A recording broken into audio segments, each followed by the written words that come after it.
Welcome to the Appetite for Discussion Show with your host, Brendan Crouch. All right, thank you. Appreciate it, Julius. I want to take a moment to thank our show sponsors, States Vegas Clothing. If you haven't checked them out, please do so. You can go on their Facebook page at States Vegas Clothing. You can go, they're a local company, and check out their t-shirts and stickers. And also to Hunka Junk Holland. You can look them up, local junk hauling company, at www.hunkanjunkholland.com. And always thank you to States Vegas Radio for allowing us to have our show here. Without them, I would be in my living room again, which that's not fun. So tonight's going to be a good show. I'm excited about it. I think we're going to learn a lot. We might get some interesting feedback. But have you ever wondered what it would be like to be lost in the woods or dropped off in the middle of the woods, or why I'm even in the woods and I need to figure out how to survive or get through it? Well, tonight our guest is Mr. Micheal Kilpatrick, and he is going to teach us about, is it bushcrafting or bushcraftsman, or? It'd be a bushcraft, wilderness survival. Wilderness survival. Wilderness survival. Well, good, because I'll let you know something. I can't even put up a tent. So if it's me and you and Julius in the middle of the woods, y'all going to eat me in about day 4. Because I'm not going to contribute. I couldn't make it. Okay. So how did you get started in wilderness training or bushcraftsmanship or whatnot? First of all, Brandon, I'd like to appreciate y'all having me on here to introduce our Pathfinder youth group organization. Yes, it's a really good question in that I've always been interested in outdoor type activity. And I've always sort of been interested in our ancestors and the way they did things and stuff, but I never got really heavily involved in it. And anyway, we was in need of reaching some youth, and was trying to figure out how to reach youth. And I had been watching a lot of the survival shows, Deal Survivor, Okay. some of the other ones, Les Stroud's, Oh, yeah. and some of those. But anyhow, I thought, that would be really cool to learn that.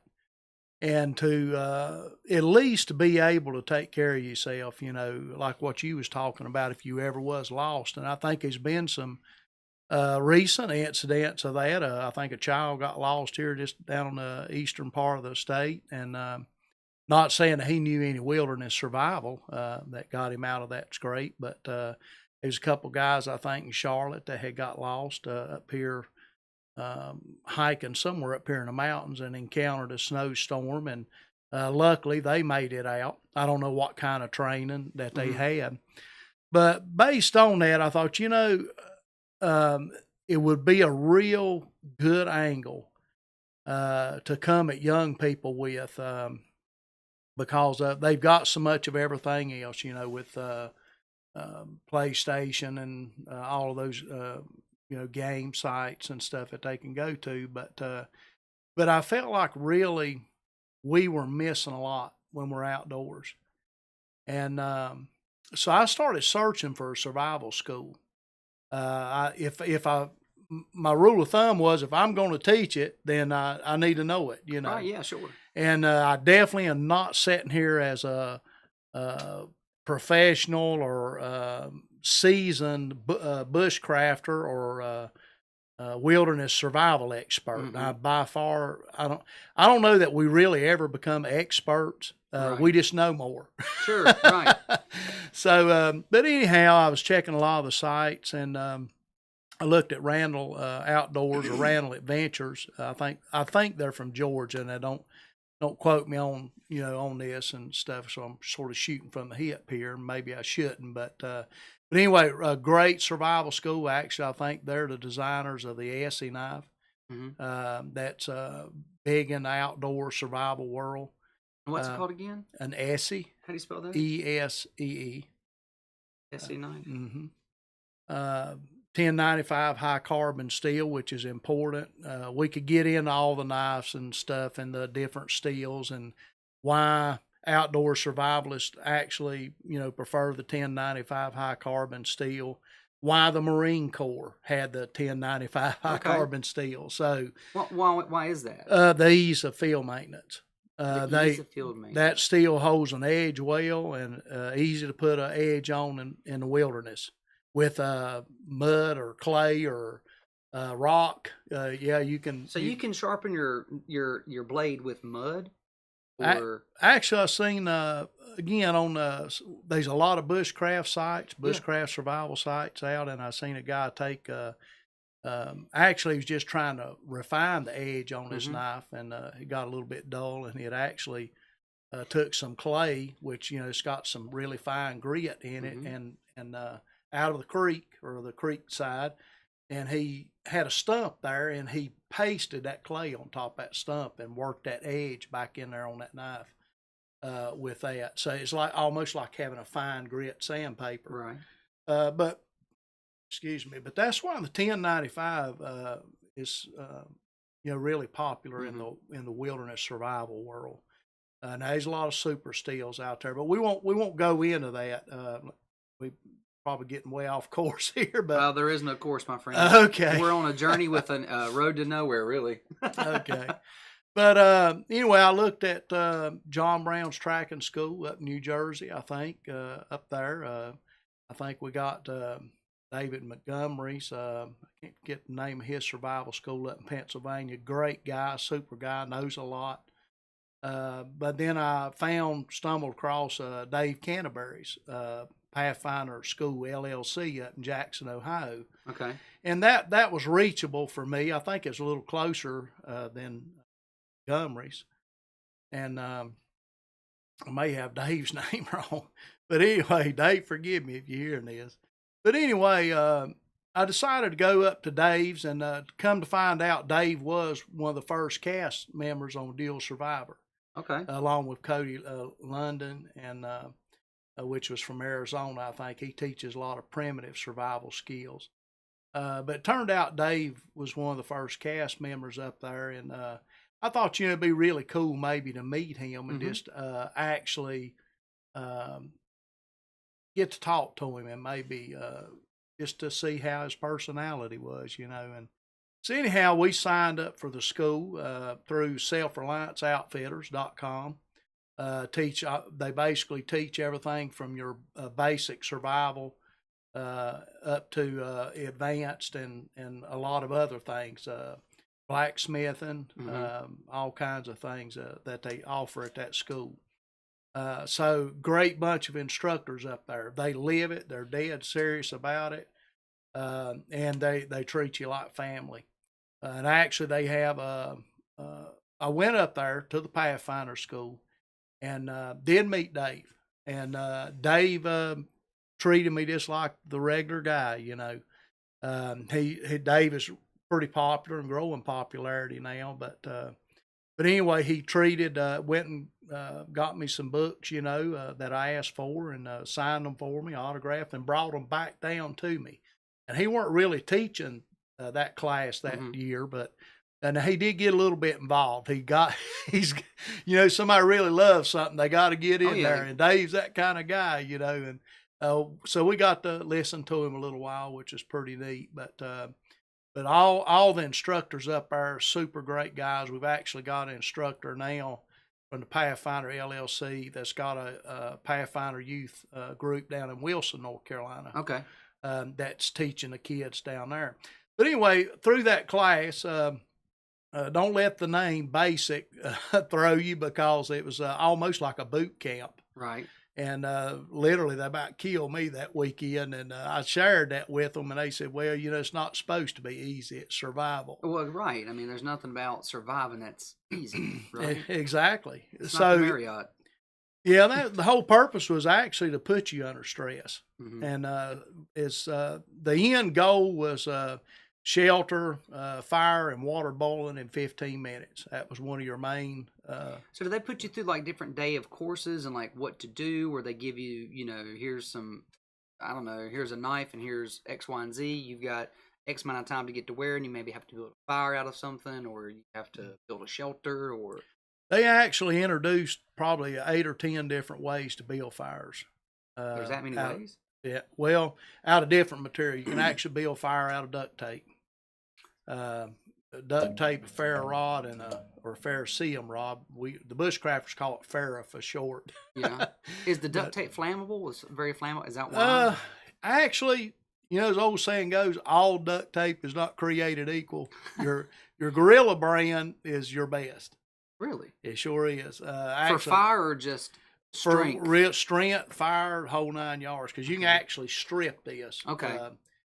We'd make what we call a bird's nest actually out of duct tape instead of using maybe let's say it's wet. I mean, look how it's really wet tonight. That was one of the Now, our questions I was viewers gonna don't ask. know it. Right, yeah, it's raining outside. But I actually could take a strip of that. Now, of course, we would need some shelter. We've got to get out of the rain, to build a fire. But I could, a night like tonight, I could actually take a strip of duct tape about 6 inches long, maybe a little longer since we was using 2-inch or 3-inch, whatever the big rolls were, but at survival school.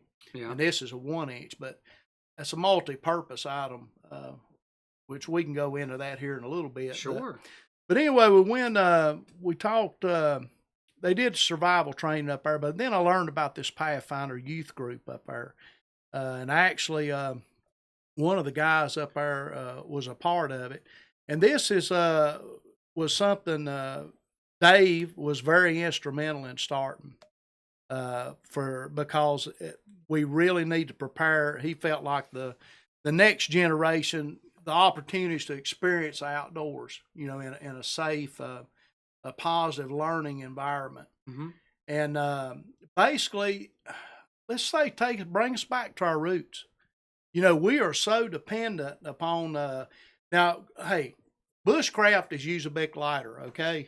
If you got a Bic lighter, use it. Hey, yeah, Bic lighters are good, but they don't work wet. No. Ferrocerium rod will work wet. Don't matter what it is. Now, what's a ferrocerium rod? Now, assume I know nothing because I don't know anything about really anything. Jules will tell you. A ferrocerium rod is got a combination of materials in it. You can actually strike it with any sharp object. And when you say strike it, you just you can just take it, here and just, Okay, so it's making a spark. Yeah. Well, let me give you a real quick example. A flame from a Bic lighter is 850 degrees. A spark from a ferrocerium rod is anywhere between 2,500 and 5,000 degrees, depending on the makeup of the rod itself. So as you can see there, you've got a lot more heat. Mm-hmm. But then again, you've got some preparations to catch that spark. Okay. It's not going to do much good in throwing a spark out here on the table unless you've got something to harness it and catch it in. Right. So, but that's where you duct tape and processing it down to where it would receive that spark and catch it. A lot of uses for that. For a survival kit, don't leave home without it. It's interesting because on Naked and Afraid, none of them take their duct tape. Well, right. Actually, I take that back. One girl one time took duct tape. Oh, she did? She did, and she made herself a bikini out of it and had to tape her hands up because they were so eaten up from whatever. Right. But that was one of the things I was going to get into later. I want to ask you, what are some top 5 things or 10 things you want to have with you if you're going into, keeping your vehicle? And it sounds like Gorilla or duct tape is one of them. Gorilla duct tape, it would be the brand to have. Right, in my opinion. Well, I'm not going to say a professional opinion, but in my opinion, it is. Well, you're the expert in this room. Gorilla tape. But anyway, can't speak for Julius though. But anyway, I did talk to the people at Pathfinder School LLC concerning the Pathfinder group. I got into it and went through the proper channels. Had to have an FBI background check, to make sure that I can be with children, and that's a great thing. But they do emphasize on we're going to say underprivileged youth. Sure. And Dave Canterbury and his family actually own SelfReliance Outfitters up in Indianapolis, Indiana, and they work a lot to sponsor, like for equipment and stuff, to make it to where these kids can have the equipment that he likes for them to have, and we'll say the 10 C's The that we're going to 10 talk Cs. about here in a little Okay. bit, that they don't have to go out and buy it. He actually, through the Pathfinder, National Pathfinder Youth Organization, so that organization is national. Okay. And like I said, it's like a big family, but Mhm. they provide, through that youth organization, they provide the 10C kits for the kids that sign up Okay. for our youth group. But we're basically trying to whenever our youth or whenever I step outside, I see a lot more about a tree than just being a tree. Okay. I see a lot more about a weed than just being a weed. And honestly, I'll just say that and say this right quick. When I walk outside now and I look at my yard that's full of weeds, if I would ask a yard man about that, he said those are weeds. Right. I see food now. You see food. I see food. And honestly, I do not like killing my weeds now because it is food rich. Food rich for you or food rich for animals or for humans? Yeah. for humans? Yeah. So we can eat the weeds. Chickweed, Yeah. violets. I don't know if you know about the weeds that grows in your flower beds every year in the The springtime. only It just weed tries that people to talk take about everything. these days is the one that's trying to get legalized. Okay, so nobody's talking about any other weed. Right. But violet, we're talking about salads here. I mean, I'll pull them up, wash them off, and eat them like a salad. Out of your yard. Out of my yard. Are you hearing this? But this is what people, I was listening to an audio book, and I think it's called 1 Second After. Mhm. And it's when this, I'm going to butcher the name, my buddy Tyler, I'm going to let him listen to the show because it freaked him out. But this electric bomb, let's say, went off, and it killed all everybody's cars and radios, anything electric, anything that runs off a computer. But I had to stop listening to it because it was starting to freak me out. Because I'm thinking, what am I going to do? I would not think to go outside and eat certain weeds in my yard to live. All right. But that's a real, in today's world, people are worried about, nuclear this or whatnot, but knocking out a power grid is a real threat that could happen. Mm-hmm. You, sir, are going to be able to make it for at least a while. Well, it's what a lot of people don't understand too in the wild is the need for fat. We got to have fat to break down protein. Mm-hmm. And that's where a lot of you people run into trouble on alone. And I think I've done a teaching with the Scouts. I believe I sent you a picture of that. Yep. And I actually told them we could not. I don't know how I put it, but I wished I could go back and maybe rearrange that thought a little bit. Somebody might have done some. What I'm saying, it might have been a little bit misgiven the way I presented it. What happened to the hunter-gatherers back in, let's say the Indians when the Pilgrims came in and that kind of thing? They were hunter-gatherers. They moved with game, and they was able to obtain. Plus, too, they was able to prepare for winter with acorn crops and that kind of thing, because you can make actually white oak acorn flour. That's it's really good for you. We're going to try to do that to Pathfinders this next coming fall. So you're going to make an acorn flour. An acorn flour. But anyway, they would put that stuff up. That was a source of fat. And then another heavy source of fat, of course, was fish heads. And I don't know if you ever watched the Lone series. They basically utilized every bit of the fish, but a lot of the fats, from my understanding, were in the head and other places. But what the reason those guys couldn't stay out that long, a lot of them went with the intent of staying a year. Really? Yeah, that was their goal. Some of them, they felt like they'd have to stay a year in order to survive. But the problem of it was they were limited to where they could move.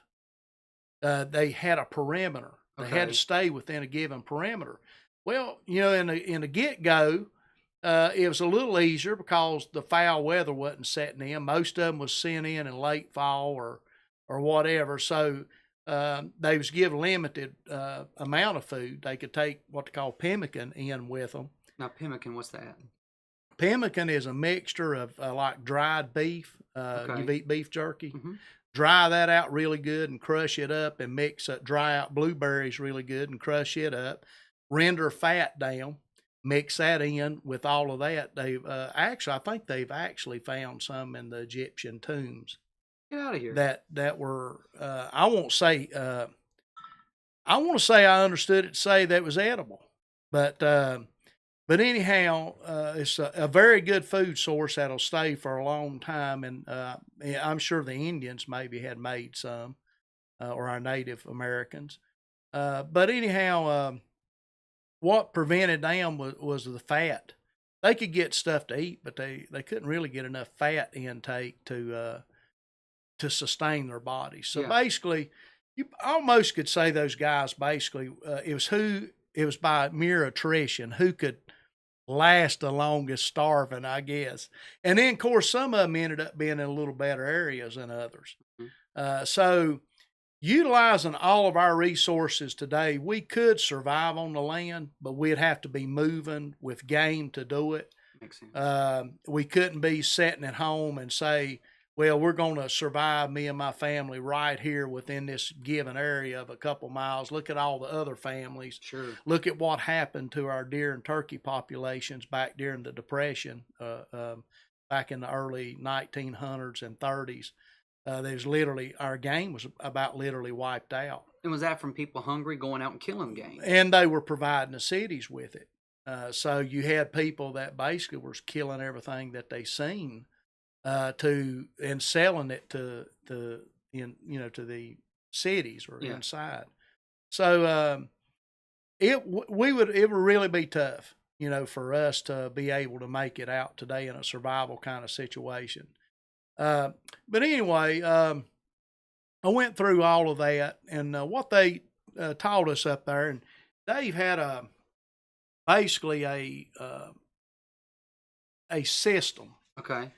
That he taught, and it was basically based on Otzi, the Iceman, and that they found, actually they found him up in the Italian Alps back in 1991. Mm-hmm.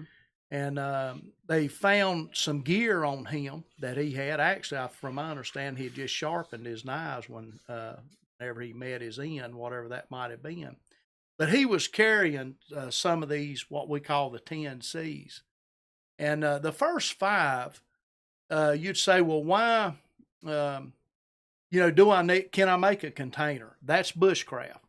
Bushcraft is when we can take limited, we don't have a container, but we can go out in the wild and make a container. Okay, like out of wood or just whatever. Wood or whatever, yeah. And this day and time, we're pretty rich in plastic bottles and that kind of thing. So bushcraft in a sense would be utilizing whatever you can find to assist you in a survival kind of situation.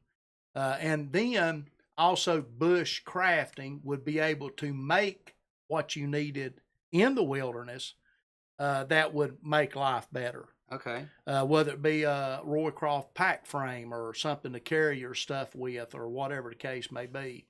But the first 5 C's, number 1 would be a cutting tool. And this here, he would actually, they advocate basically a 5-inch blade. Now you will really get some criticism, I'll tell you right now, over YouTube, because of the big 5-inch blade. Okay. But this is full tang, 5-inch. This is a Marocnova, Moor knife made in Sweden. It's really lightweight. High quality knives. They actually got knives in the $12 and $15 range. You cannot beat for your money. And what's the name of those again? Mora. We call them Mora, Marocnova. Spell it for me. Well, you would ask that one. Well, I can't spell Mora is what we call them, but Marocnova would be Morakni. It looks like V. Got it. But anyway. This is for everybody at home who's like me who can't spell. Okay. I'm with you. I'm already putting together my survival kit. Yeah. I've got duct tape and a 5-inch blade.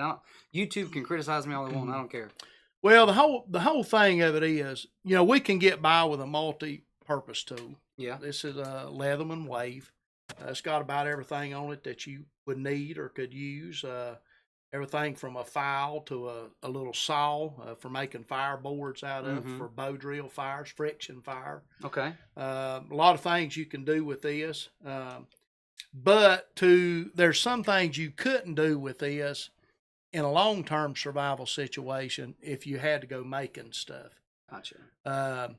So he would advocate having a survival knife. Okay. 5-inch blade. He does. We are taught that 1095 is probably one of your better steels. Now, I'm not saying it's one of the super steels or the best steel out there. There's a lot of really high grade, tough steels out there. But 5-inch blade for batoning is where you would set your knife blade on top of a stick, and you take another stick and drive it down and process that wood down.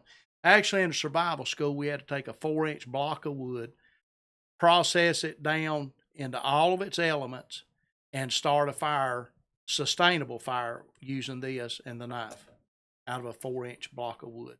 So we had to make the everything from the kindling, the bird's nest kindling, and the bigger wood, for the fire.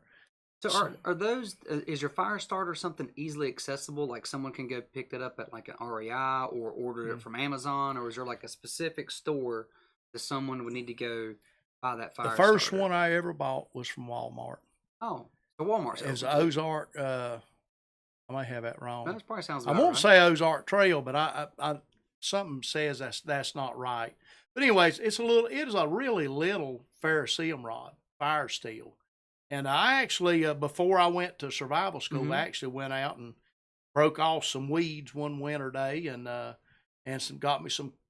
We had an old cornfield, and got me some, dead leaves off of that, and put all that together, and was able to start a fire out of the weed tops, which is like down. Okay. So that's catching your spark, you see. So it's like making a bird's nest.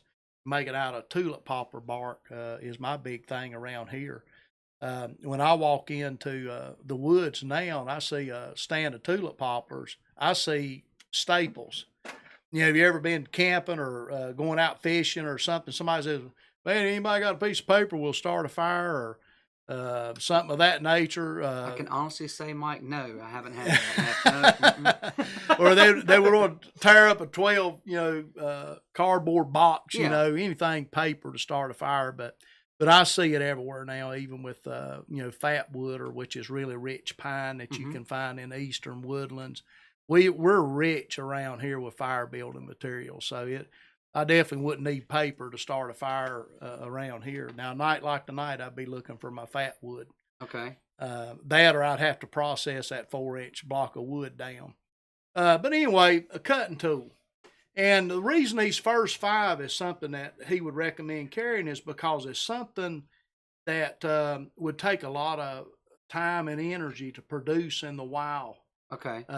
Calories, needless calories spent, when we can be working on something else. So could we, bust a piece of quartz and have something to cut something with, and maybe or find something else to fabricate? Maybe we could. A more primitive type tool, right? Yeah, right. Yeah. But it would take calories. You're burning calories to look for it, to make it. A combustion device that can be we would say a ferrocerium rod. Actually, have it with. I got a smaller one than this. I just keep this one in my kit. But I generally carry one in my front pocket. But nothing wrong with carrying the trusty Bic. Put a Bic lighter in your kit. Ferrocerium rod for a wet day. We can actually show you how you can process a Bic lighter down and start a fire with it. But anyway, that'd be when you come back. When we're on location with GoPro cameras. It's us 3 in the woods. You ready, Julius? I'm ready. Yeah, that could take a while. But anyway, cordage. This is 550 paracord. Not only have we got, we'd say 25 feet. That's 25 feet of paracord. Don't take nothing to put that in there. Not only that, you've got 7 strands a 25 more feet in there of each strand. So I can cut this and pull the guts out of it, and I got 25 more feet. So 25 times 7, and then your orange, you got actually you could almost go 25 times 8. Yeah, so you got really you basically have 200 feet of paracord right there. Yeah, roughly, yeah. And then so we got combustion device, we got cordage, we got a cutting tool, we got a container. This here is used to purify water in. The best way to purify water is boiling it. Boiling is the absolute best way. That is the best way. Now you can, of course, they've got tabs that you can put in there, iodine tabs and stuff. Don't taste really well. But another thing I can do with this is make char cloth to accept spark. Char cloth, what's that? Char cloth is made out of 100% cotton. You can't make it out of a blend. It's got to be a cotton bandana. Okay. What about a cotton ball? Well, cotton ball, yeah. Yeah. I don't know that you could probably char it. I don't know that you could. Okay. If I was going to carry a cotton ball, I would impregnate it with 100% olive oil. Really? Virgin olive oil. Well, now we teach the 2 is 1 and 1 is none method. I can take a cotton ball saturated in 100% olive oil, pure olive oil. I can oil my high carbon steel knife with it. Yeah. I can use it for blistered lips, chapped lips, actually medicine, if you will. I can use it for a fire starter because it's flammable. So there's just a few cotton balls, that you can throw in a pack, and you've got all kinds. You got a medicinal use for it. You got a fire starter.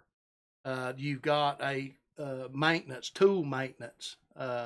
You can oil your frying pan with it, if you got one. So a lot of uses for that. So, and it's nothing to throw in your backpack. So then we got cover. Another thing that's really good is a 55-gallon drum liner. We teach what they call maintaining core body temperature. There's 3 things that affect that on you and me. Matter of fact, if we lose our core body temperature, if it drops below, I don't know exactly what the numbers would be, but anyway, we go into hypothermia and that kind of thing. But the bottom line of it is we got to maintain that core body temperature. This is going to be pretty critical in that. So I suggest a poncho. Okay. It's a cover that you can wear. Actually, there's a boy up, it's called Old Crouch Military. This is actually a... No relation. My last name's Crouch. But anyway, this is actually a beefed up military poncho. He actually got a company in Asheville to make it that is actually supposed to be made better than the military poncho. I don't know if you can see the looks like a tent. How that's stitched in there. Yeah. Well, see, we can use that as a shelter. We can put it up in an A-frame style shelter, or we can run a ridge line, lap it over it, and tie this down, or we can wear it. You can wear it too. Yeah. So so anyhow, it's a poncho, and it is made where you can put two together to make an effect in a tent. And where can you pick? Can anybody buy that, or you can order it from Old Grouch's Military. Old Crouch's Military. Old Crouch's. What I say, Old Grouch? Yeah, but I've been called Brandon the Grouch. Okay. But now he had a little trouble getting up and going. He was able to fulfill my order. There's a lot of complaints on the website concerning it, but he had a really, anytime you're in product design and that kind of thing, you're running into all kinds of problems. And he run into some problems trying to get these things up and made. But another thing really that we can put in as far as cover goes to help maintain core body temperature is a couple 55-gallon drum liners. You know what? We get let's say we put our poncho up for a shelter. What are we going to lay on? We've got I have no idea. The ground. You don't want to do that though, right? The problem with that is conduction. We got the ground now. It's going to pull our body heat out of us. The benefit of a 55-gallon drum liner, stuff it with leaves, pine needles, lay it down on the ground, and then lay on top of it. So you got an insulation layer. It's nothing to throw in your backpack. When you say a 55-gallon drum liner, what is that? What Trash do you can mean? liner. A trash can liner. Mm-hmm. You can actually, one of our tests with Pathfinder school, we had to actually make a shelter out of a 55-gallon drum liner using no cordage. So, so that was pretty interesting. But anyhow, I told him my size was a little bit rough trying to get under a 55-gallon drum liner, you know. Right. But I'm not sure that maybe I didn't have some Lowe's 32-gallon or something drum liners or trash can liners, the construction grade. Gotcha. Okay. So these are $3 I believe, what Dave sells on his site. I've not been able to find 55-gallon drum liners, but he sells 55-gallon drum liners on the SelfReliance site. I got some of those in the garage. Check. Now, not $3 though. I will say that to say this, I'm not because, you know, I have a Pathfinder youth organization or anything, but if you're looking for survival gear, I'd highly recommend that site. Not because he sponsors us. I'm going to tell you that now. It's because the gear he makes, all of this stuff, the stuff that he produces, this is actually a Pathfinder water bottle set here, and I've got, he actually ended up making a 32-ounce stainless steel water bottle, the round one. Looks like it's an Nalgene bottle. Yeah. Now from my understanding, our iodine tabs are for 32 ounces. Oh, really? Okay. Or they're broke down for 32 ounces. Nobody made a 32-ounce bottle. Sounds about right. And he's like, well, duh, you know. Yeah. So anyway, he put in production a 32-ounce heavy stainless steel bottle, and what I mean, a good one. He'll tell you right quick, you don't have to buy the stuff on his site. Mm-hmm. If he tells you equipment list for one of his Pathfinder wilderness survival schools up there, he'll tell you what you need. He'll tell you don't have to get his brand. You don't, whatever you can get to get through the school, that's fine with him, including the knives. You know, you don't have to be a Pathfinder knife that they have. Pathfinder knife shop now. They got a knife now, and then you got Essie's and you got Battle Horse, and these are all your upper end type survival knives. But anyhow, he will tell you don't have to have a $200 or $300 knife to go through his survival school. Sure. But he's just telling you, you know, if you're gonna have a survival knife, you know, you need to maybe invest in a good survival knife somewhere. Most of your bushcraft knives, like I said, they're gonna be full tang. Any knife you go to Walmart to get, I don't care if it's a buck or whatever it is, if you feel this spine, this is the spine of the knife, this will not be a 90. It'll be sort of rolled. Okay. And what it is, they tumble that to take off any imperfections or rough edges. The only problem of it is, number one, I don't want to be using the edge of my knife all the time out in survival for processing, kindling, or breaking wood down for combustible material. Yeah. I'll use the spine of my knife. And that's why a lot of my knives that I purchase, I take them straight to Union Grove Saw and Knife. Yeah. And I have them to put me a 90-degree spine on the back of them. Brand new knife. Put me a 90-degree spine on it. Had a friend of mine, I think it's, I might have said, I ain't sure if it's Dave Montgomery or Dave Roberts. He's going to have to forgive me if I don't have this right. But he actually made one. It's called the MSK1 knife. And it did not have a 90-degree spine on it. And I told him, I said, I love everything about your knife. I ended up with it. But I said, the problem of it is it don't have a 90-degree spine. And I asked him if I could, Jeff Freeman, actually, from Gerber, helped. Dave showed him what he wanted. Jeff helped him lay it out to put it in. From the actual Gerber knife manufacturer. Right. Well, Jeff Freeman designed some Gerber knives for Gerber. Okay. He's got his, he is a knife maker, but anyway, he helped Dave get that knife into production. But Dave didn't have a 90-degree spine on that knife, and I told him, I said, that thing would be bomb shell proof if it had a 90, I mean, in my view. Yeah, sure. It just increases the uses of it by that 90-degree spine. And he also had actually a bow drill divot a stainless steel bow drill divot made into the handle, and you could actually reverse it. So if you was left-handed or right-handed doing a bow drill set, you could put that drill up in that handle and use it as your bearing block instead of having to make a bearing block. So it was really ingenious.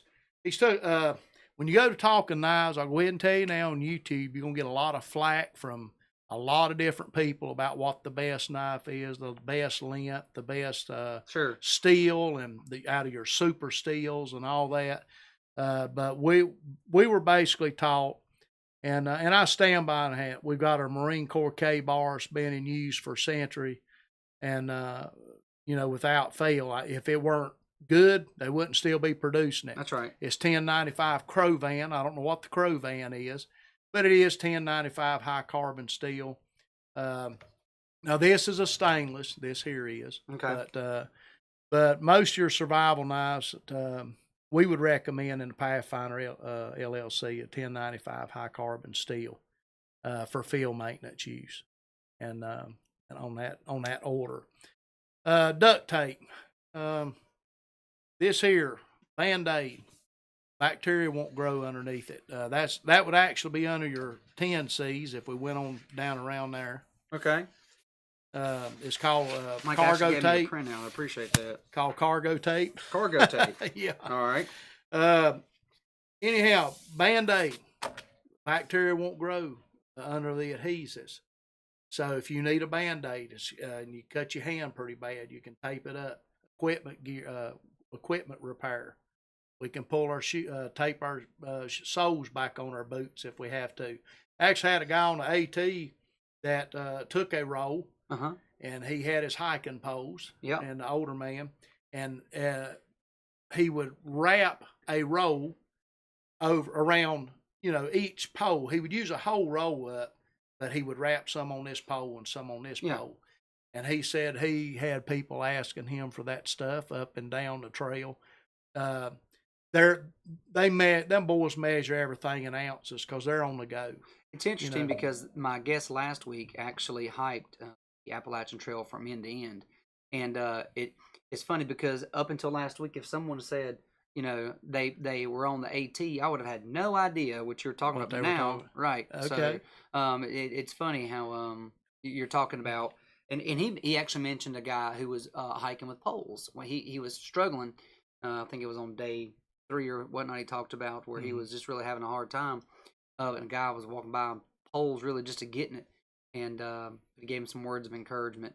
But you were saying this guy here who hiked the Appalachian Trail used this tape, and he taped the poles for gripping purposes? Well, no, it was just main thing, he ended up using it to wrap his feet in. He tried moleskin. He tried all kinds of things, to if he had a blister starting or hot spot, they would call it.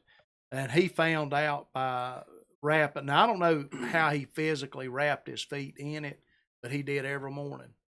And he hiked the entire length and never had, I think he said he might have had one hot spot or two hot spots on that whole trail. So, but anyway, you got your tender source, tender source, you got medical, and you got equipment repair. So there's a lot of things, that multi-purpose that can use. The other is a compass with a mirror. Well, why a mirror? Well, signaling. Not only that, if you cut yourself, how are you going to see it? Maybe without a mirror. Where's it at? You got a mirror, maybe you can look at your backside. That's right. To know, instead of you worried about bleeding to death, that you might feel something running down your leg and it's just a little cut. I just get bit by a snake back there? But anyway. You're not to suck that out, the poison. No. Yeah, and then, of course, I guess fire starter or whatever the case may be. But anyway, it's and then, of course, finding your way. I mean, that's pretty self-explanatory there. And then a candling device, a flashlight, a headlamp, something of that nature, if you have to move at night or whatever you have to do. If you have to signal at night, maybe you don't have your emergency fire started or whatever the case may be. So you got those, a canvas sail needle. What's that? Again, canvas cell needle. It's a real heavy, thick gauge needle. Okay. It's not terribly huge. I think maybe a number 14 or 12 is what they would sell us. But again, equipment repair. We can take a strand out of this and use it to sew or stitch. Because again, cordage is hard to reproduce in a while. I'm sure. And not only that, for maintaining your clothes or equipment, be really tough if you didn't have sinew or know how to make sinew and that kind of thing. And you could have just took a strand out of a piece of paracord, and stitched. Now, what's a sinew? That's that'd be like the gut of an animal. Gotcha. That or the tendon. Okay. Now I may not have that right. Again, I'm probably into something here I shouldn't be trying to explain. Right, we won't hold you to it. Okay. But anyway, because again, I'm not professed to know all this stuff, and I may have some of it wrong. I might be criticized in the bushcraft world for some of the things I've said, besides being all over the map with this. No, it's okay. Well, it's all about learning. I mean, I've learned a lot here just from duct tape, and I would have never known the difference between a rolled edge at the top of the spine of a knife and that 90-degree edge, and what the use of that 90-degree is. So when I go get my survival knife, if I buy one that's not has that 90-degree edge on it, I can take it up to we'd say Union Grove saw and knife, saw and knife, and they can put an edge. They would work, they'd work on it for you. They could get it on there. Again, a lot of your people, Bark River, LT Wright, Battle Horse, Tops Knives. I can't say. I'm pretty sure them guys probably. I'm thinking they maybe put a 90 on theirs. Don't hold me to that. I know you won't buy a Pathfinder a knife without a 90-degree on it. They're gonna have 90s on it. Their lifetime warranty. So Pathfinder LLC, but all these other companies I'm talking about, great, good knives. Mora, good knife. You just can't beat them. But anyhow, cotton bandana, a handkerchief. We can purify water with that, or use it for a filtration system. We can use it for a bandage. We can use it to make charcloth. I actually even had one of my buddies in bushcraft. I'll say buddy. I'll just say an acquaintance. Far North Bushcraft. It's actually an older fellow, lives up in Alaska. And I'm thinking it was him. He took actually the bottom of a T-shirt, the band. Yeah. The bottom of a T-shirt, and took that off, or cut it off, and ripped it out, and made a bow drill out of it. He actually used that for the cordage for his bow drill. So that was pretty neat. But that's just some of the stuff, that we teach or that you learn, how to make natural debris shelters. Just putting up some sticks, and ways that you build it. But for instance, it would take about 2 foot of leaves on top of a shelter to waterproof it. 2 foot of leaves? 2 foot. A lot of leaves. That's a lot of leaves. So, I mean, we just did a field exercise with our Pathfinder youth, and I let them dictate the size of the shelter. Okay. Now, I helped them cut the poles, and we actually done it out of green poles. You would typically do it out of dead wood, stuff that you would find, but I wanted something that would last there at the Pathfinder camp. Sure. So anyway, we helped them cut the green wood, and what we done was took out the lower growth, which is going to do nothing but benefit the forest. But anyhow, we made our poles out of green stuff, and so it would last. And I wanted something there so when they went up there, everybody could admire it and say they built that, or whatever the case may be. But anyway, all of them could get in it. I think I had 4 or 5 of them there. And they asked when they could quit gathering leaves. I said, well, you need that many that you just put on it. You need to go and get that many more, and maybe half again. Oh, man. So, but the reason I did that, people says, well, you should have made it more feasible for them to build it. I wanted them to get a fair understanding of the effort, the energy it takes to build a debris shelter. And, me and you, we could run out here and say, oh, we can do this and I can survive and that kind of thing. we really need to think about things, when we go into it. Sure. But anyhow, that's your last 5 C's there is really more for a more long-term kind of survival kind of situation. Mm-hmm. But typically 3 days. If you and I can make it 3 days, I actually got the 3s here. The 3s, all right. We didn't really the go rules of 3. Yeah, all right. We didn't really go over everything as far as maintaining core body temperature that affects our core body, which also affects your fire rate, which is radiation, convection, and conduction. Air moving around you, convection, conduction. We're 2 surfaces are trying to equalize. That's why you don't try to build a fire on the ground. You don't. Because then you got the ground trying to pull the heat out of your fire, and you're trying to start it. You need to build it up on a platform. Like, what would you use, like, for tonight? It's raining. It's 38 degrees, 40 degrees. What would, if we were out there tonight, what kind of platform would we have or build? Or first thing you're gonna have to do probably is get you would have to get a shelter up of some sort. Now that's where your poncho comes in. Right. Other than that, I'd say hunker down. Put your poncho on and hunker down somewhere until it breaks over. Okay. Because if you're not careful, you don't want to set yourself up for defeat. Right. And I'm not saying it's impossible, but then again, a night like tonight, if you don't have some kind of fire material with you, there's actually, and I don't know if I got any of them in. They're called out of the Pathfinder site mini infernos. Mini infernos. Mini infernos. It's a can that's it's actually impregnated, probably 100% cotton. You seen the disc like you clean your guns with? Yeah. The round cotton disc. They impregnate that with wax and a kind of probably a flammable, a little bit of a kind of a flammable material. I don't really know exactly what all they put in it. Probably some kind of oil, lantern fluid, not lantern fluid, but like olive oil or some kind of oil in the wax mixture, and then they would impregnate them disc in it, and you just fluff it up, and take the point of your knife, fluff the center up, and then of course then that's when your fat wood's gonna come in, or your really rich pine, and you need everything ready and enough there to sustain that fire. Pine would really be good for a night like tonight. Everything pine. If you, typical rule of it is, if it don't snap, crackle, and pop when you break it, don't try to burn it. Really, if it don't snap, crackle, and pop when you try to break it, don't burn it. Yeah, they probably not gonna catch it on fire. Okay, it's gonna have to heat up enough to pull the moisture out of it. Because it's more of a green.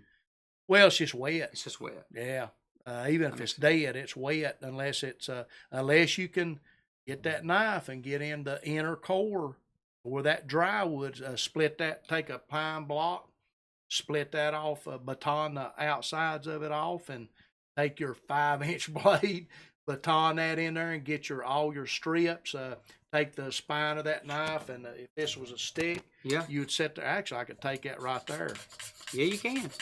And I can peel that off. Look at that. And I can make a dust out of that, a pile. I can pile. Actually, that would light. I was going to say, that's probably flammable, isn't it? Yeah, it probably is. Hey. So I could, and that's what you would do with a tulip popper stick or a pine stick, or you would take that and you would shave that with the spine of that knife, not your edge. We want that for cutting, right? Right. So, but that's another reason for the 90-degree spine. If you're making trap triggers and stuff, figure 4 set or whatever, you can smooth that up with the spine of that knife, and you're not sitting over here with your blade. Is that knife good too? That particular knife good for skinning or hunting animals if you needed to? Well, they're longer than 3 days. Any of them are. Typically, your bushcraft knife. Typically, it's 3/16 or 1/4-inch steel. Okay. Or 1/8, I can't remember. Don't quote me on the thickness, but typically they're pretty beefy. They're a survival knife. The Essies, about all of them. I mean, you're talking some thick steel here, and it's something that's going to take a lot of abuse. And but they're generally, it's thick all the way to the tip. It don't taper in like some of your drop points and well, let's say your Bowie knife. Okay. If you notice, it's pretty thick up here, and then when it gets down here, it sort of tapers in to a point. Most time your bushcraft knives typically, or your survival knives, the same thickness all the way just to the tip before it would ever even bevel off a little bit. And that's for getting in there. If you got to get in there and maybe, I'm not saying use it as a pry bar or abuse it. Yeah. But you might be able to pry a little bit with it or pull where you're not going to with a clip point, what they call a clip point. So that's something you're going to see in a bushcraft wilderness survival knife, the build on it. There's a lot of things you can talk about with knives and why are they built the way they're built, but that's why they're built for abuse. If you had one thing to take with you into the woods that you knew, or if you were dropped in the middle of somewhere, what's the one thing you would take? Survival item, shelter, Cover. Yeah. Again, what good if my core body temperature is dropping rapidly? Yep. What good is it to have this if I can't maintain my core body temperature? Good point. If I can make now, you possibly, again, what time of year are we talking about? Sure. But probably I would say any time of the year, shelter, because I view it this way: if my core body temperature drops to a point, or maybe heats to a point that I can't function, this is not going to do me any good. Right. Now, that would be my second item probably, but because you could like for me, I would take the fire starter if it were me. Right. But well, I don't know anything, but I know that I wouldn't be able to make fire, with wood or try to get my bird's nest and whatever else. I would try to make a spark. I don't know what I would make a spark with. Right. So if I didn't have what's the name of it again? I call it ferro rod. If I didn't have it, I would be up the creek with no paddle because I wouldn't know what to do.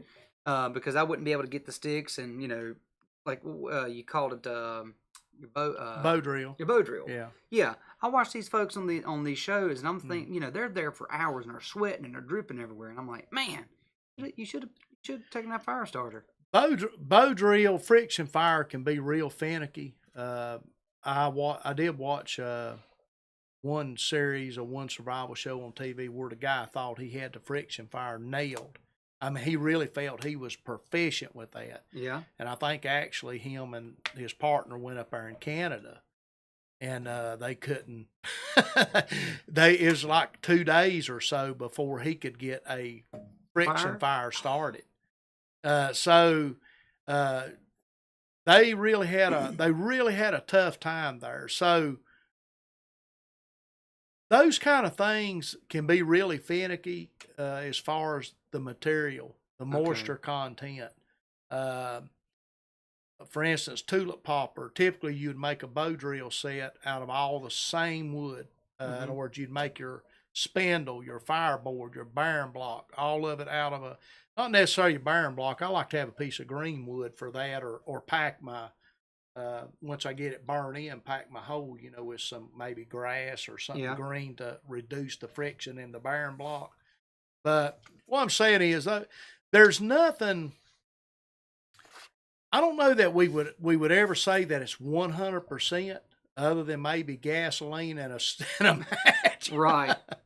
But let me put it this way, about the time we think we got everything figured out in the wild, it'll turn on you. Yeah, sure. Now that's another thing for bushcraft or wilderness survival. The whole thing of that is that we can train and teach ourselves enough to where maybe we can eliminate some of this stuff, and we can reduce our weight or our kit mentality. Dave refers to it as having a kit mentality. Your kit may not be made up like mine, depending on your skill level. I have for instance, a lot of redundancies. And probably one of the main two things that I have found, definitely as far as spring, I'm going to say probably 7, I'd almost go say 8 or 9 months out of the year, be this simple little stuff. What is that right there? Insect repellent. Well, that was another thing I was going. How do you protect against the like mosquitoes when you're out there? There is naturally? things, cedar. Cedar wool? Cedar, yeah, you could, there's things you could probably make out of cedar and birch bark oil, if you know how to render it or reduce it down. Okay. Actually, there's some videos on that. There's a lot of stuff. I mean, a lot of stuff you and I've forgotten that our ancestors used to do. And I never knew it. yeah. And be honest with you, a pair of fingernail clippers. Really? I mean, that's just something we really don't think about. But I'll tell you what. I clipped mine before I got here, but why would I take that with me? Well, I'm just not one for. Have you ever had a hangnail? Oh yeah. Just drive or a fingernail that splits, hangnail, or maybe even a little piece of skin on the end of your cubicles or whatever you want to call them. But I'm gonna tell you what, that'll drive you insane, or it does me. It does me too. You know what I would need for that? I need dental floss. I have dental floss in each room of my house in a drawer, because if I get something stuck in between my tooth, I cannot, or my teeth, I can't think or focus on anything else other than getting that sucker out of there. All right, let's think about this a minute. There's your sinew, in a sense. That's right. That's wax string. Yeah. Now, how many feet of dental floss could you carry in a backpack? Well, you figure a tube is 3 feet, typically one of them small tubes you get from the dentist. Right. So you could fit a gracious plenty of them. You could have easily 100 feet. Yeah. Could put 30 of them in there, but at least 20 feet. And you can actually order it. You can actually order imitation sinew or whatever, out of arts and crafts stores. You can go over here at Hobby Lobby and buy it. But here you go again. You can actually, for your cordage, replace all your cordage with sinew or with dental floss. But I mean, again, it's 2 is 1 and 1 is none. But what all could you do with dental floss? But isn't it interesting how through your training and what you teach, how you look at stuff and you see it for a multi-purpose use, or like you look at your weeds in your yard and you're like, nope, not weeds. It's really survival. That's food. That's nourishment. It's calories. Right. That'll help me. Dental floss. I can do a tent with that. I can string something up with it. I can use it for this. I can anchor something with it, to where all of us other, lay folk are walking around thinking, I need dental floss to get the popcorn out of my teeth, and not really thinking the versatility of what we have at our disposal. We kind of take some things for advantage of it. But that's part of your class, right? We're teaching how you use your surroundings in nature or in your home or whatever you have. You and I enjoy it. We enjoy that class as much as they do, the kids, because we're learning together. Sure. You may have something to offer. It's just like the dental floss you brought up. I thought about dental floss tonight. Now, a survivalist is going to get the popcorn out of his teeth, and he's going to wrap it back up and put it in. Right. Yeah, because I'm going to use that later, maybe for a snare or maybe for a fishing line or whatever the case may be. So you see all those uses now for dental floss. And actually, you can buy this. It's called, I think it's called Titan Survival Cord. Okay.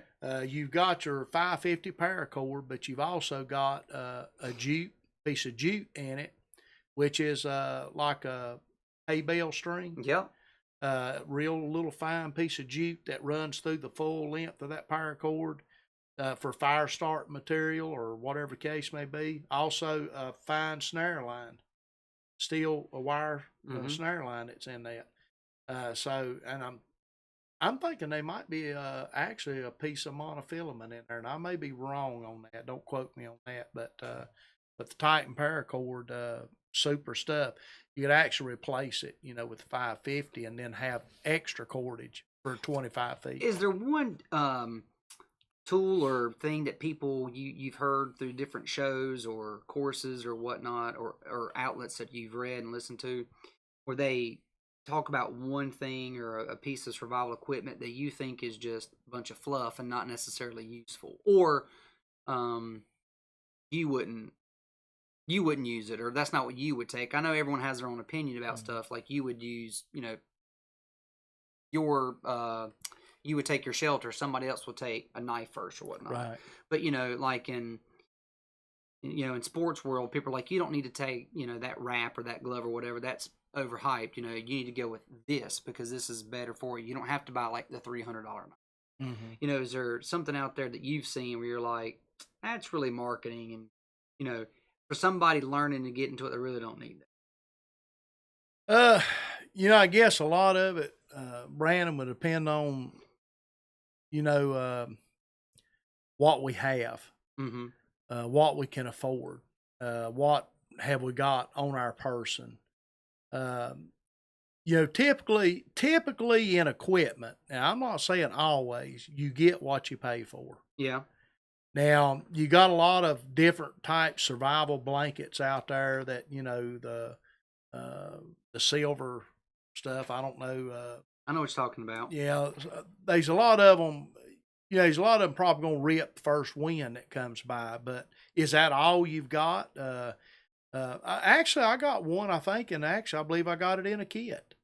It's in there. I mean, I could use it for sealing maybe, or something. It's very lightweight. It don't take up any room, much like the 55-gallon drum liners.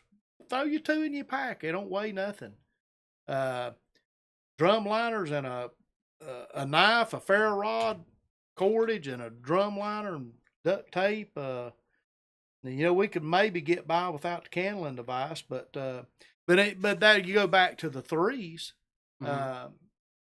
You typically, I think this statistically speaking, if you're lost, if you will maintain where you're at or stay, and basically set up camp, if you will, it would take them 3 days if they had an idea where to start. Now, here's the question would be, did we even give anybody an ideal? Yeah, that's right. So you should always probably tell somebody where you're going. Exactly. Right? Yeah. So, it's not so much, and don't deviate. And, most roads run north, south, east, and west. And, if we start in maybe some mountain terrain or desert terrain and we're on a road here and we maybe know that it's running east and west and we start off in a northerly fashion, and we get out there, and of course we got what they call lateral drift. We demonstrate and teach that in our youth groups. You're probably going to, if you walk long enough, you're more likely going to end up right back where you came from. Now explain to folks what a lateral drift is. Lateral drift, there's something about our brain when we walk. We'll naturally drift left or right. Okay. That's why most of your wildlife, dogs running rabbits, dogs running deer, they typically run in a circle. It's lateral drift. That's why most people, they get lost in the woods and they're walking around and just stumbling around and maybe in the dark, and they seem like maybe they've walked for days, or all day or all night, and then all of a sudden everything's looking familiar to them and they realize they just started from right there. Sounds like me with kids. Yeah. When my wife looks at me from now and goes, "Baby, what's wrong?" I go, "Honey, I got a lateral drift." Yeah. I'm staggering around here. I'm going in a circle. So all of us experience that, and some to more degree than others, as I've noticed in our Pathfinder groups. Some people do it worse than others. But it don't stop the fact or change the fact that that's what we do. Right. A lot of folks who've been drinking, they really have a bad lateral drift. Yeah. That's right. So we do need to have something to orient ourselves, whether, maybe it's by stars or by a compass. And it ain't nothing to put a button compass, take an Altoid 10.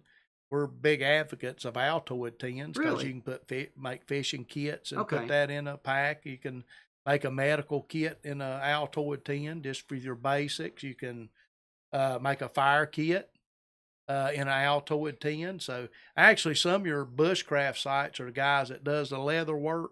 They actually make leather pouches to carry Altoid 10s. They make them Altoid 10s. Yeah. Do you recommend marking landmarks or something if you're lost? Marking a tree or something? Well, if you're going to move, there's things that we talk about we need to look at within that. Let me do the three rules of three. Sure. 3 minutes without air. 3 hours without shelter. 3 days without water. 3 weeks without food. And then 3 months without hope. So really food, if you really look at it, food is probably one of the last things that you Right. need. Water. I mean, right up front. So Shelter and water is the greatest those need. your biggest thing. So when Yeah. it comes to water, there's something out there called a life. Is it life straw? Life straw, yes. Now, a friend of mine who is an Eagle Scout, he talked to me about a life straw today. How does a life straw work? It's basically a water filter. And I could go stick that thing in a dirty mud puddle out here in the parking lot. Wouldn't want to, but as the old saying theoretically goes, speaking- not all life straws are created equal. but for the most part, yeah. Yeah. What you and I would ever run into, a life straw would definitely pretty much take care of any problem we'd have. And be honest with you, that's probably what I would suggest for a pack-in okay. versus worrying about boiling, But it's nothing to saying that we would never get to that point. Yeah, sure. Well, I mean, if we're there for a if few we lost days, our life straw or we broke it, or then what are we going to do? How long does a life straw last? That depends on how big it is. How big it is? Yeah. So, but they'll filter a lot of water. All right. So I need a life straw in my kit. I've determined. I would. You would? Yeah. Okay. Sure would. And where can you pick a life straw up at? About any of your outdoor stores. I don't know that Walmart carries them. Sometimes they do. Okay. It just really depends on who's stocking sporting goods. But most your Bass Pros, Cabela's, any of your survival sites, that sell survival equipment, is going to have that kind of thing. Gander Outdoors, you can pick them up, a lot of different places. I'm putting together right now for what my wife is going to get me for my birthday, and I'm pretty sure it's a survival kit. Okay. It's going to be a life straw. I'm putting a star by that one. Else she can actually go. They sell kits, with everything that you for the most part within the 5 C's definitely, and maybe have a few more items than that. That they would have. They had some on sale. SelfReliance. It wasn't this kit. Actually, this is probably not my favorite kit. The 32-ounce Nalgene bottle is probably my favorite one. So back to water real quick. Let's say you didn't have a life straw and you didn't have your canteen. How would you filter your water? Because you wouldn't want to drink it right out of the stream. They would tell you if it comes to survival. Yep. They would tell you to drink it. They roll the dice. Roll the dice. Because you're going, 3 days, 3 days without water. Yeah. You're going to go to having some problems, Houston. Got a cramp. Stretch that out. But if you had to filter it, isn't there like sand and rock and something else that you can run that water through if you had to? Yeah, you would you could create your own filter. You could create your own filter using, debris from the woods for the bigger elements. And you would really need probably sand, and charcoal would be a big beneficial thing if you could get charcoal. So if you didn't have a fire yet, it'd be real difficult to source charcoal, right? Yeah, so you would probably wouldn't be anything to replace that with.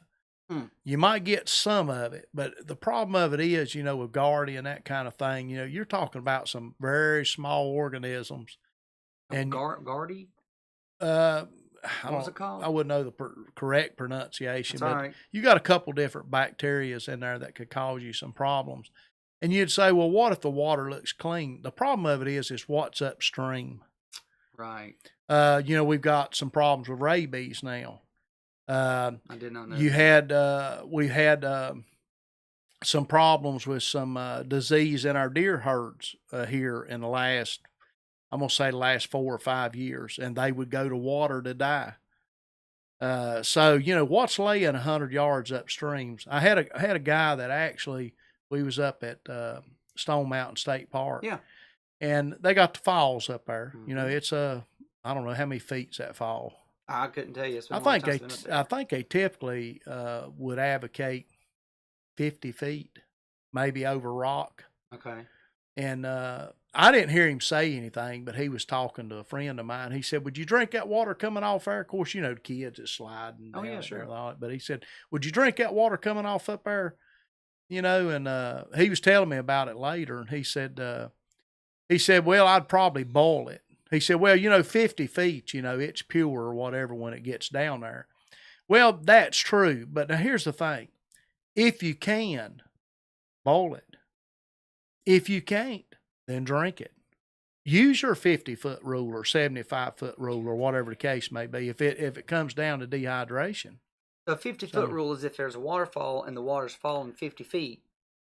I don't remember exactly the footage on that. Right. Well, just, yeah, because you and I are sort of shooting off the hip here, so a lot of things that I'm talking about with some of our knife builders and some of our the Giardia or that's in our water, bacteria that can make us sick and that kind of thing, pronunciation and all that. I've not worked all that out. So, and then this fall rate, over rocks, what they would consider pure. But the problem with any stream is, other than a spring, and typically the only reason a lot of times we would trust a spring is because it's underground. There's nothing really laying on top of the ground, to pollute that water source. Yeah. So there's a little different when we're looking at a spring-fed watering hole than we would if we was looking at a branch or a creek or a river. And then, of course, we don't know what's upstream. That's what concerns us. Mm-hmm. It could be running across a ton of rocks, coming down through there. But what is laying in the stream that we may not see, and then what is laying maybe on top of the ground next to a spring or the stream that we don't see. So, but anyway, any of them would tell you in a life or death situation, drink the water. Right. Because, again, 3-day rule. And then again, what's the chances of you being found within 3 days? If you've laid just a little bit of groundwork before you left, you're more than likely going to be found, even if you don't have a signal fire or whatever. But then there's things, that we look for, the 4 W's, typically for a campsite if we're lost. Okay. The water. Need a water source. Why? 3 days we're going to be in trouble if we don't have one. Wood. We need access to wood if we can, and what I mean, dead wood and stuff laying around for either shelter, making a debris shelter, making a fire, whatever the case may be. Wind. Which way's the wind coming? We don't want to be laying out in the dominant wind. Right. Especially if it's out of the northwest and as cold as it's been here lately, we're going to run into problems. Sure. So, again, that's going to affect the convection, our core body temperature. And then, of course, we're going to look for widowmakers. That's a dead tree, a dead limb. Is it going to fall where you're sleeping? Which way's the wind blowing? Which way's the dead tree? Is it, upside of that or whatever the case may be? Wouldn't that be a kick in the pants? You've done all this to survive. It's day 7. You've drank some water. You've gotten through it, and a dead tree limb falls on you and splat. That's what got you. Breaks your back. Yep. 100 yards away was the rescue dogs and everybody looking for you. Yeah. That'd be my luck. And then I guess, there you go back again, container. What have you got with you? If you do need to move up the hill, we wouldn't, for instance, want to, in the wintertime, camp out on a creek bed. That's a good point. It's close to water. People say, man, that's where I want to be. I can fish and I can get water out of there, but that's where all your cold air settles. That's true. So you'd want to go about halfway up the hill. Okay. And not on top, because then we got convection going on. Yeah. So good if you could find you some good maybe south-facing rocks up there, because they're going to give off heat at night. Then you got radiation. If you got a piece of plastic, clear plastic, that you can put up, you can actually use radiation, to help warm the inside of that shelter with that, or use it to put over your debris shelter to help, waterproof it. So, do you guys offer survival classes for adults, or mainly you work with youth? We mainly work with youth, and then again, we're more of we're more of an introductory to bushcraft, wilderness survival. Now we do some advanced things when we're just pilling around. Yeah. The adults, the fathers, we're around there and we'll do different stuff. But to I would tell anybody, if you want, number one, if you want to just learn and hang out, our group's a good place to just come out, run, and hang out. We have fun with it, and the kids get out. When they look at a tree, they're seeing something besides just a tree. Yeah. Because you've got medicinal trees. We can use the intercambium off of barks of white oaks and stuff to make medicinals with. Really? Pines. You can actually eat the cambium of a pine. You can break that bark off and peel that out. It's actually pretty good. We make and drink pine needle tea. Get out of here. Yeah. So you can literally make pine needle tea? High in vitamin C.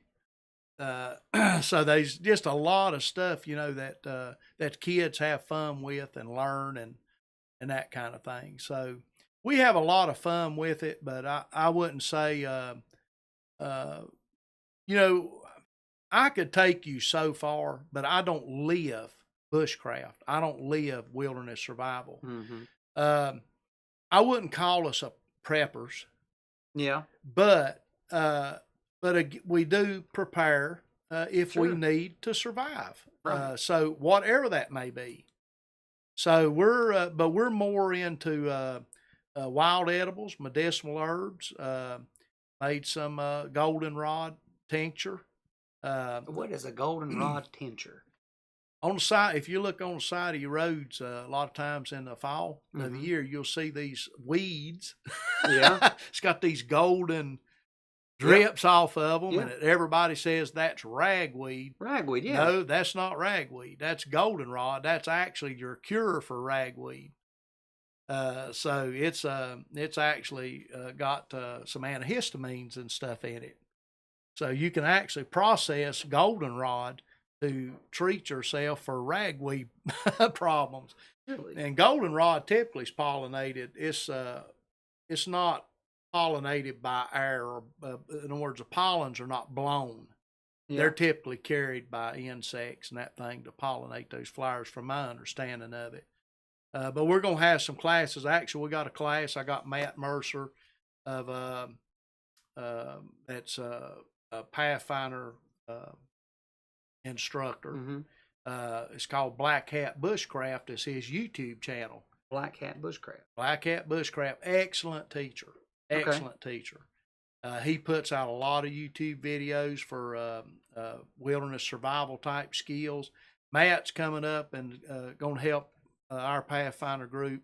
We're going to we're going to actually make some plantain salve. That's a weed in your yard that you can eat, but it's also good for bee stings and stuff. It'll draw poison out from insect bites and bee stings. We're going to make some plantain salve and let you take a little jar of that home with you.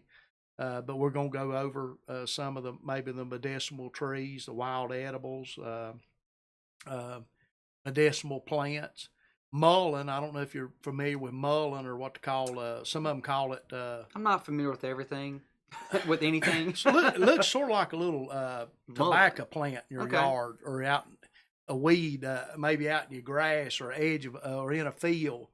It grows like a tobacco stalk. Yeah, I know exactly what you're talking the about. The leaves are green or sort of fuzzy, and it's a thick stalk. Yeah, it's a pretty thick if stalk. If you let it go untended, that thing, You can actually use that for a hand drill set for a fire. So it if dried out, once it's dried out.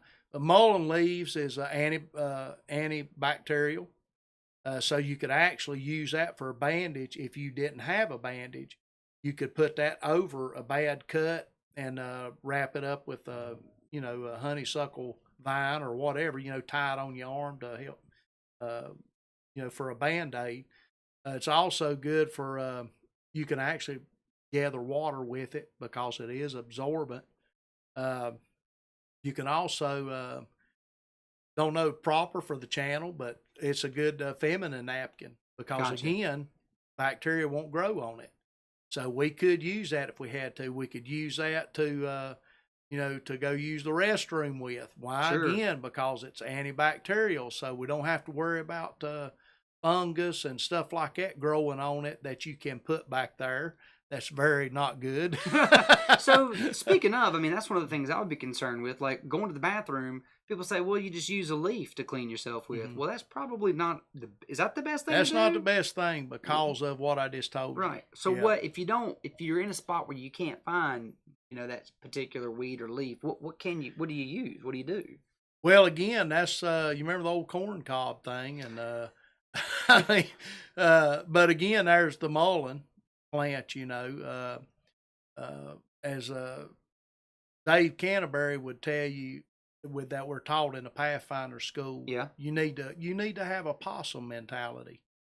Possum. That means you need to, when you're out walking. Yeah. I don't care if we're going up here to Pisgah National Forest on a waterfall sightseeing tour or whatever case it may be, or we're going up here to see that. You need to be looking and see what kind of resources you've got available up that trail. Where is that rich pine at? Where is that tulip poplar bark that you can use and make a lot of things with? Where is firewood? Where is the water? All these, where is that mullein plant? Where is this edible that I've seen here? Your bolete mushrooms or your chanterelles, it depending on what time of year it is. Where did you see them at, going up that trail? That's an edible. We don't know that we're not going up there and maybe not coming back, depending on how far back you're going. Somebody may break a leg or twist an ankle. You got to leave them and go for help. So what are you going to leave them with? What kind of resources is there that you can gather and take to them? Maybe a rainstorm moving in. That's why we need to know where that rich pine's at. Maybe you want to pick up that pine knot and stick it in a what we call a haversack. It's just a sack we carry on us, and we see a rich pine knot laying there. Slip that in there, or we see a mullein plant. I might have to go use the bathroom later. I might get cut. I don't have no Band-Aids with me. I'm just going to plop that off and pop that in there, my haversack, or I know where it's at. Yeah, go back and get it. Exactly. So if we don't know these things, number one, we don't know to look for them. Right. And so my goal would be when you walk outside, you see nature in a whole total different perspective. You now see, nature can be a friend to you as well as be your enemy. So it's actually, you're more confident. You're more at home. Sure. You're not as terrified of maybe not having this or not having that, with you. Because number one, you've got what your basic needs with you already. I go out and check deer cameras and a lot of stuff, and most time I'll carry one of these kits with me. I'm by myself. I don't know that I'm coming home. Sure. I got a 4-wheeler. I don't know, it might not cut off, and I got bad knees and bad ankles, so I don't know. I might not have to spend, and it'd be a day before they'd be missing me, because nothing unusual for me to be up there that long. So, but I generally try to tell somebody where I'm headed or where I'm going, and then again, don't deviate from that. Right. So there's just so much to teach, so much to learn, and we went over, right smartest stuff here, but there's a whole lot, that we can learn. And so for any parents listening who want to maybe learn or get more information about the organization, where can they find that at? We've got, if they like to see some of the things that we do and involved with, they can go to NC Lighthouse Pathfinders on Facebook. Just search at, we're there. Now typically I don't, that's our message board for the most part. Okay. If we're going to have an event or have a meeting or whatever, I typically post it on our Facebook page. If we're going to have a fundraiser, a poor man cookout, we like to do the cast iron stuff and do our cornbread and cast iron and our beans. We'll probably have one of them coming up in June. out at the church, at Lighthouse Independent Methodist Church. And we'll have that out there. And then we typically do a chicken stew in November. Okay. So we're going to try to do these every year at the same date so people, know what we're doing and that kind of thing. So, but mainly Facebook. And Facebook, then, okay. of course, I think my contact information is on there, but they can call the church, and typically that's forwarded to me. Okay. And we typically try to meet at least once a month. Not so much, around Christmas, but we're not able to then. I would really like to do twice a month because they forget their knots and Sure. they get terrified tying knots and that kind of thing. But so we show them how to put up shelters, tie shelter ridge lines and things like that without putting your ropes in knots that you can't get out. Everything's rip and pull, and you can banjo string it tight. And we can use what to call it slipped my mind. Well, there's all kinds of knots, but one in particular using a bow line and putting basically running part of your loop or part of your rope through that bow line and just putting a stake hitch in it, sticking a stake through it, and that holds it. Okay. You don't have to tie a knot to hold that rope up on. But then we do the trucker's hitches and the kind of stuff on the other end to where we can really make that tight. I'll in this YouTube video down the description part, I'll put the NC Lighthouse Pathfinders. Try to link to your Facebook to be able to get in touch with you if they want more information or whatnot. And I appreciate you coming on. I learned a lot, and hopefully the listeners have learned a lot. And maybe we can have you back on sometime. Yeah, I want to apologize to anybody that's listening if I did put out some misinformation, without being as we're not, we didn't really sit here and go A to Z. So some of my research or pronunciations, maybe a certain words, were maybe not dead on. Well, I think, more so that this being, 100%, we try to be as factual, but this is as we can be. But this is just a conversation that just happens to be, recorded. The whole premises of this is you and I are getting. We never met before today, right? So having a conversation, I'm learning from you, and it's sparking curiosity. It's having a discussion about bushcraft.